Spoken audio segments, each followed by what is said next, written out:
I'm Bill DeFoi. Welcome in here to Destinations Unknown, where the journey begins and ends. And joining me is my co-host, the very lovely Michelle Hubbard. Happy New Year to you. Happy New Year and happy birthday. Well, thank you I'll very much. raise you a happy. There you go. Well, I'll see you're happy, and welcome in here your guest du jour. This is my friend Barbara Eberhart. We have known each other for, I was thinking, gosh, maybe 12 or 13 years. Mm-hmm. We met in Hawaii when we were actually both working for a real estate company, and Barbara is an artist, and she would, when people purchased a home, she would do an artistic rendering of it, and that would be their closing gift. Mm-hmm. Oh my lands, what a great closing gift. Mm-hmm. So what is your background, Barbara? I have a degree in art from California State University, Sacramento, and I've been teaching professional art on the islands for the last 20 years. I've been a professional artist, both original oil paintings and murals. So, yeah, I just love art. Well, tell us, how did you get into doing art, and then we'll go from there. When I was a little girl, everyone would go out and play, and I'd go in my room and draw pictures. So I don't remember ever not having art in my life. It's just always been what I was put on the planet to do, as far as I'm concerned. Well, there you go. So what led you to move to Hawaii, and what led you to come back to California? Good question. And I'm expecting a good answer. The pressure is on. I was in my late 20s, and a lot of things in my life had just stopped. A job went out of business, a relationship ended, finished college, different things just ended, and I was going to have to start everything over, and I could either do it in Sacramento or go someplace. I was looking for someplace exotic and warm, and Hawaii fit the bill. So bought a one-way ticket, sold everything I had, and bought a one-way ticket. So that was at 29, which was really, what, 3 years ago? A couple of years ago, exactly. Actually 27, but yeah, and I did the exact same thing then a few years ago. Again, sold everything I owned, bought a one-way ticket, and came to Santa Barbara. So, yeah, I love it. It was Michelle's idea, actually. She had originally suggested it, and I said, no, I'll never leave the island. And a year later, I said, Michelle? Hi, I'm going to be a California girl again, too. She actually stayed with me for her first month when she moved to wow. California. It was so helpful. Yeah. Thank you again. Transition together, yeah. Well, we're very fortunate today to be in your abode, and we're very, very grateful. Welcome to my home. Yes, This is I'm so beautiful. happy to have you. Yeah, we have my family has our back, so yeah. We're in my this home is great. today. Very warming and inviting, and just really enjoying being here. Thank you. So tell us what we're going to be doing today. Well, we focus on destination unknown. And the thought occurred to me, facing a canvas that doesn't have anything on it, and creating from that the beauty that this woman ends up taking from imagination and putting on canvas. That's starting with a destination unknown, and I thought it might be interesting to hear her journey with that, and then to apply that to one of the steps in my GPS for traveling the unknown, which is love yourself. And you and I did an exercise where we did the turning towards and then pausing with whatever we're noticing in the moment, and I thought one of the ways to turn towards is to go wordless. What better way than through art? And having Barbara guide you and I through an experience of facing the unknown of a feeling wordlessly through art. Wonderful. So that was what I was thinking, but to get back originally, I was thinking it might be interesting to know how she faces the unknown of a blank canvas. That's a great question. How do you face? I'm learning from you. Hey, I like that. I really do. She's learning from the master. Anyway. And you too. Well, thank you. So we're going to be, we all have blank sheets of paper here, and we're going to be doing something as an exercise. So when you approach doing a painting, and we've noticed some of your artwork here in the home, and it's gorgeous. What kind of a thought process do you bring to the table? A lot of intuition. Good question. Again, questions. Yeah. When I'm going to paint a real canvas, a painting, one of my serious things, I like flowers. I just love flowers. And I take a whole lot of photos of flowers, print them all out, and whatever touches me, that intuitive thing, whatever touches me in my soul or whatever you want to call it, that I just say, okay, that's how I feel. That's what I want to create right now. And so I take that, and the blank canvas thing is frightening. It's like, I've got to put some marks on the canvas just so it's not blank, so that I can go ahead. So even if I erase them later, I have to start somewhere. And so I take that photo that I love and start putting that on the canvas, and then I sink in. Then it becomes real. But those first few moments are kind of like, it's blank. And what a great approach to fear, to put something that you can kind of anchor yourself to and then change it however you want. Yeah, if you want to erase it later, that's okay, but do something. A way of getting unstuck, it sounds like. Mhm. Awesome. Yeah, thank you.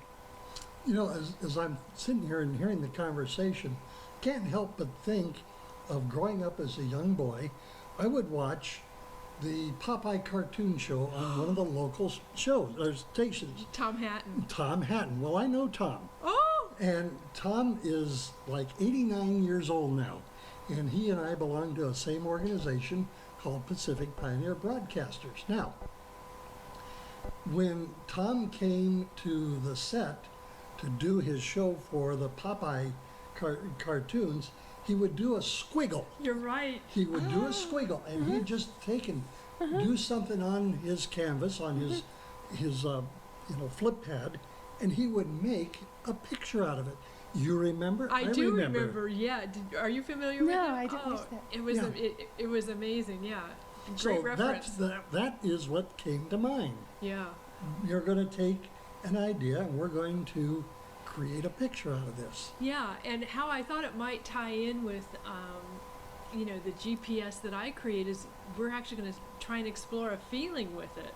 So that these things that come up for us that maybe we feel uncomfortable about, or like we have to squash down because it's inappropriate in this setting, or for whatever reason is a part of us, but maybe when we aren't used to exploring, especially to be in the same space as, which is the definition of love that I use. This is a way to do it, I think, from what Barbara and I have talked about, is through this wordless drawing expression of what we're feeling, but maybe don't exactly have words for yet. Okay, so where do we begin? We're going to explore our feeling, and we're not sure what it is yet. Okay. Okay. All right. We're game. So we have a vase of flowers, and I think these are what, daisies or some kind of I know they're pretty. That much I know. marigolds or something. I have no idea, but they're beautiful flowers, and so we're going to take and draw these flowers. Is that the idea? That's what we're going to start with. Okay. Because the thing about Americans and Western people, and me, I need to start with something that I can relate to, both my, quote, right brain and left brain. And I can relate to this vase of flowers. But we're also talking about what my feelings are and how I put the two together. And I'm just going to start with, I'll start with drawing flowers. Okay. And we'll see what happens. Okay. All right. I'm feeling like whatever I think is going to happen is not going to be. So I'm just going to trust in Barbara here. All And right, remember, very good. I said at the beginning that, when I have a canvas, I don't know which photograph is going to touch me. So I don't know. I never know, really. So But talk about being in the unknown. Here we are, Bill. Here we are. We are in the unknown. I went off and forgot my Thomas Brothers and Brand McNally maps. But we're going to do something here, and we'll see where it takes us. Okay, I'm trying to figure out what my emotions are, but I am going to start with drawing these flowers. And I'm going to take I love these pencils, and I'm just going to start doodling. And I liked you using the word squiggles earlier. I see the flower starts with something round. I see it's got things going out, and I see things kind of coming around that are called leaves, but you get kind of nonverbal as you start to draw. And I'm thinking about some of the feelings I'm feeling, and I am going to do those squiggle things. I like squiggles. I'm going to go up here on the top of the page, and I've got some really nice things happening in my life right now, so I know there's a lot of stuff inside of me that's kind of squiggly and kind of fun and kind of joyful and I don't know, whatever all those words would be. And yeah, I'm having fun with my paper, not worrying about what it really looks like, because that's not what we're doing today. I'm feeling my feelings, but you know what? As I'm coming down here at the bottom of the paper, I've got some other feelings going on. I'm telling you right now, it was a storm on the way down here this morning. It was kind of scary. I was kind of really outside my comfort zone, so I'm not even going to be thinking about flowers anymore. I'm starting to go a little bit darker on my paper. I'm having more fun with, forget the happy squiggles. I'm going to express something else is coming up for me that I wasn't even sure was there, but now that I think about it, it was kind of a scary storm. And remember, I'm not really worrying about what this picture looks like, but I am enjoying getting my feelings out. This nonverbal stuff really works for me. You know, another nice thing about the nonverbal is it's really healthy. It's really healthy and healing just to get this stuff out. This, by the way, doesn't look anything like a flower, but it's really looking like the way I feel right now. And that's what I'm trying to do, is find out what I'm feeling right now. And that's way more fun than always ending up with a nice flower. All right. Well, now you're both of you are concentrating on your emotions. Now, I went more traditional and tried to do something with the flowers. That's very nice too, by the way. Well, thank you. I have no idea what I'm doing. But I like yours too. All right. So, Barbara, you can actually see our individual drawings here, and I'm going to hold up mine as by way of example. Tell us what you're seeing. I'm seeing it's just lovely. It's soft, it's kind, it's you've got 3 flowers juxtaposed together. There's 3 of us here. You're obviously a people person. There's a lot of joy and happiness in your picture, and it's very grounded and very attractive. It's a nice picture.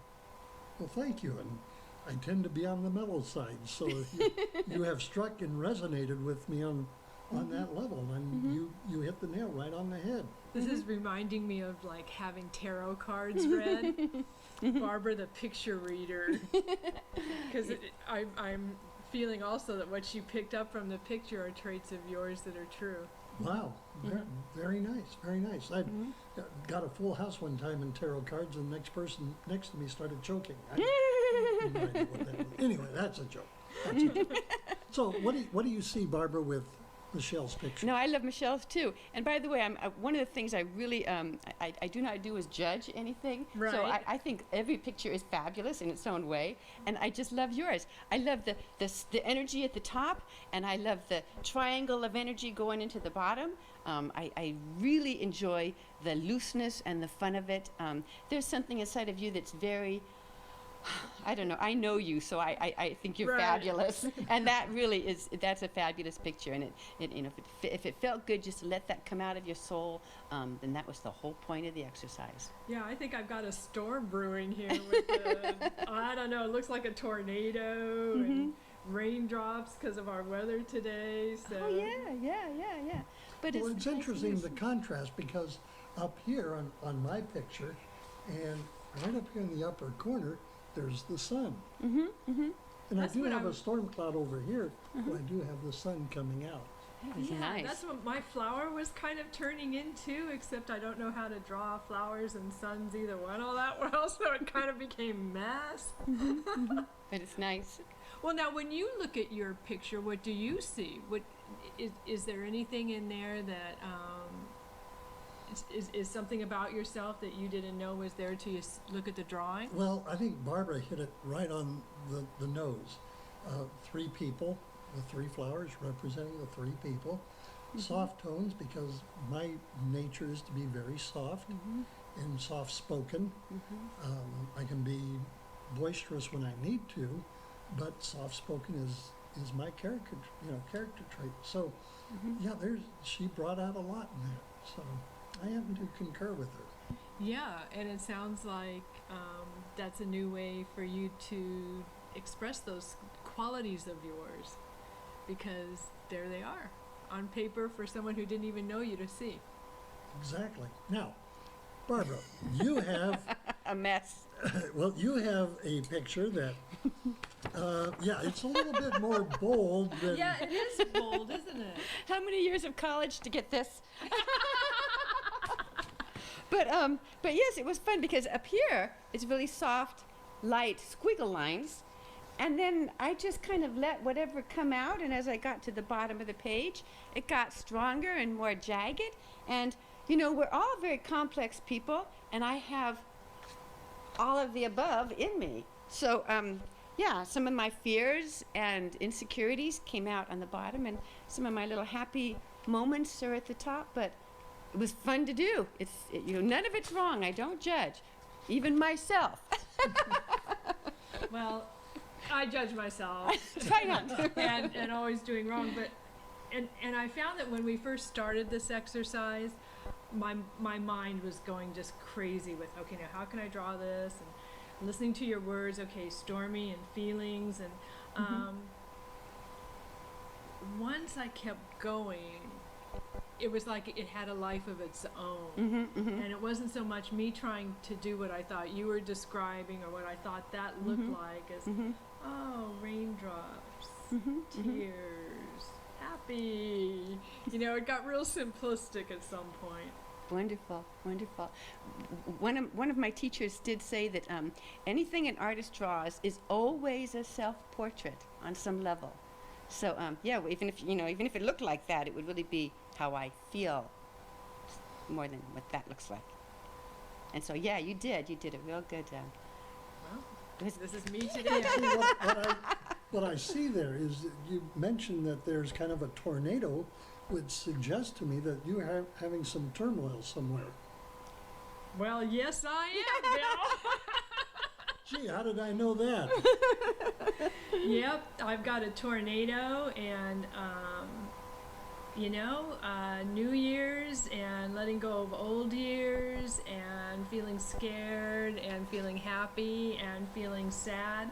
That's all what's up for me right now in my life, and without really consciously thinking, that's what I'm going to draw, is how stormy I feel and all of this. That is what I drew. Interesting, very interesting. Yeah. So, Barbara, as you can summarize now for us, we have three obviously distinct and different pictures. So can you go back through and recap each of the pictures for us and kind of give us another synopsis, if you would please, about the pictures and what messages do you see in each of them? The interesting thing about art is when I've had my classes, no matter how many people are in my class, you will find that many different kinds of art. I mean, and I'll demonstrate something, and everyone does it different, you know. And I always tell them it's like Burger King, and you can have it your way, and I love that. And ours are all so different because we're different, and it can't be any other way. So yeah, we're going to put ourselves in it. We're going and not only just our personalities and ourselves, but how we are feeling at the moment. Because an hour from now, I might do something totally different. So yeah, and also since we are Western Americans, and we're not used to doing abstract things that are all about emotions. I like to start with thinking I'm going to draw. Okay, because that's non-threatening. I can just okay, it's just about flowers. And it doesn't take very long at all to have it be about something way deeper than the flowers. So, and that's what came up for all of us. And if we were to do another one and another one and another one, it would probably get deeper and deeper as our left brain switches over to our right brain, and the part of us that's more in tune with our emotions and our feelings. So, it's a good exercise just to get in touch with who you are and what you're feeling at the moment. Excellent, excellent. Well, I tell you what, we're about at the end of our time here. This time goes by so quick. So, Barbara, I would be remiss if I didn't give you an opportunity to give out your contact information. I know you've got a website out there, so if you would share that with us, and then we'll do the same with Michelle, and we'll wrap it up for this time. Well, I can be found online at www.barbaraeberhart.com. That's BARBARAEBERHART. The word art is in my last name. Isn't that cute? And you can reach me at contact at barbaraeberhart.com. So, yeah, and I would love that. I've got lots of art on there, lots of fun things to look at on my website. All right, so we've got our guide to the unknown. And so, Michelle, what about you? I would like to say thank you to Barbara for coming and sharing her artistic genius with us and giving us another way to explore maybe some part of ourselves that we wouldn't see otherwise, or see or discover otherwise, or wouldn't have expression otherwise. So I appreciate you giving us this tool. And I can be reached at Michelle Hubbard, number 4, letter U, at gmail.com, and at area code 805-814-6884. Wonderful. Michelle, Barbara, thank you so much. I'm Bill DeFoy. You've been watching Destination Unknown.